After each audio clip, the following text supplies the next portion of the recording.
आज की कहानी है घर की चार दीवारी की घुटन।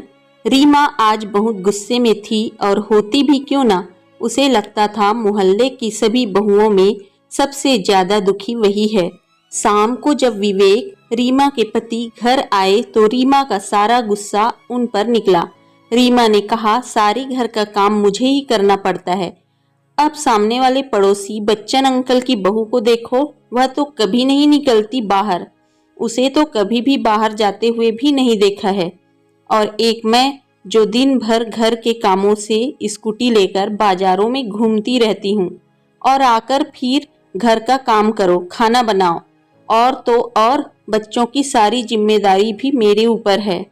आपसे तो इतना भी नहीं होता कि बच्चों की स्कूल की डायरी भी चेक कर ले, वह भी मुझे ही करनी है। रीमा गुस्से में सारी बातें विवेक को बोले जा रही थी और विवेक चुपचाप खड़े हुए चेहरे पर थोड़ी सी मुस्कान लिए उसे हाव भाव दे रहे थे। विवेक के मजाक के हाव भाव देखकर रीमा और ज्यादा नाराज हो गई और चिल्लाते हुए बोली, सही है आपका, यहाँ मैं जल रही हूँ और आप मेरे मजे लेकर हंस रहे हो। तब विवेक ने हंसते हुए कहा, यार रीमा, अब तुम्हारी इन बेकार की बातों पर हंसी नहीं तो क्या सीरियस हूँ।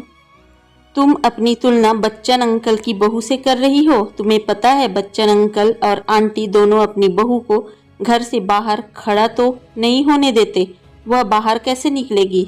तुम तो शुक्र करो तुम्हारे ऊपर ऐसी कोई बंदिश नहीं है। तुम चाहे जहाँ जाओ और तुम्हारा मन करे वह पहनो, फिर भी तुम संतुष्ट नहीं हो। तब रीमा ने कहा, यह कोई आज़ादी है मेरी, सारे दिन लगे रहो बाजारों में।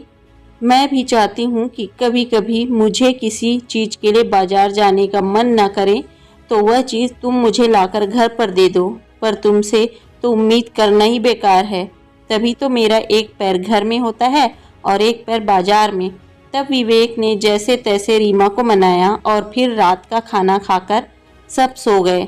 अगले दिन रीमा किसी काम से बाजार के लिए निकली ही थी, तभी उसे आवाज़ आई, दीदी इधर देखो। रीमा आवाज़ सुनकर भी अपना वहम समझकर आगे बढ़ने लगी। फिर दोबारा उसे वही आवाज़ आई। तब उसने देखा बच्चन अंकल की बहू अपने कमरे की खिड़की से उसे आवाज़ दे रही थी। जब रीमा ने उसकी तरफ देखा तो उसने इशारा करते हुए अपने पास बुलाया और कहा, दीदी क्या आप मुझे गुलाबी रंग की लिपस्टिक ला दोगे। मैंने अपने पति से कहा था, पर उनके पास समय की कमी होने की वजह से उन्होंने मुझे टाल दिया था, कहा कभी और बाद में ला दूंगा। तब रीमा ने कहा, अरे तो ऐसा करो, तुम चलो ना मेरे साथ, तुम बाजार भी घूम आओगी और तुम्हें जो भी सामान चाहिए वह ले लेना, और साथ में अपन दोनों चाट पपड़ी भी खाएंगे। इतना सुनते ही बच्चन अंकल की बहू की आंखों में आंसू आ गए और बोली, दीदी मेरी किस्मत आपकी जैसी नहीं है, मैं अपनी पसंद से कुछ भी नहीं खरीद सकती हूँ। जो भी कुछ घर वाले अपनी पसंद से लाकर देते हैं वही पहन लेती हूँ। मैं बहू हूँ ना, तो यह लोग मुझे कहते हैं, बहू तुम चार दीवारी में ही रहो, तभी हमारे घर की शोभा है। आज के ज़माने में भी मेरी सास मुझे घर से बाहर जाने नहीं देती है और न ही पड़ोस में किसी से बात करने देती है। तभी पीछे से आवाज़ आई, बहू, और वह अपनी अधूरी बातों को बिना पूरा किए ही अंदर चली गई।